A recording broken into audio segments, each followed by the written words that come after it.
আসসালামু আলাইকুম। Automobile technology Bangla video সিরিজে আপনাকে স্বাগতম। হাজারো পার্টসের সমন্বয়ে গঠিত হয় একটি automotive vehicle.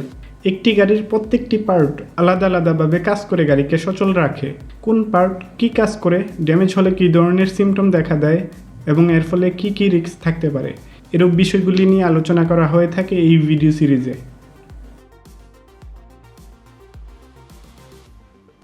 Coolant temperature sensor, এটি ইঞ্জিনের কুলেন্ট টেম্পারেচার পরিমাপ করতে ব্যবহৃত হয়।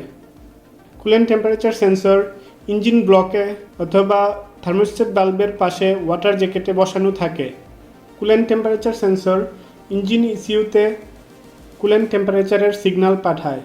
সেন্সর থেকে প্রাপ্ত সিগন্যালের উপর ভিত্তি করে ইঞ্জিন ইসিইউ ইঞ্জিনের ignition timing, fuel injection, variable বাল্ব টাইমিং এবং রেডিয়েটর ফ্যানকে অ্যাডজাস্ট করে।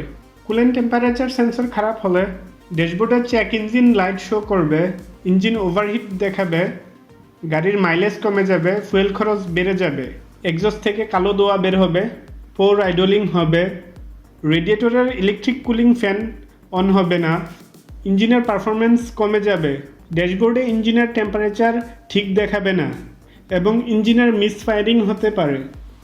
কুলেন্ট টেম্পারেচার সেন্সর খারাপ হলে ওভারহিটিংয়ে ইঞ্জিন ড্যামেজ হতে পারে, তাই যথাসম্ভব দ্রুত কুলেন্ট টেম্পারেচার সেন্সর পরিবর্তন করে নিতে হবে।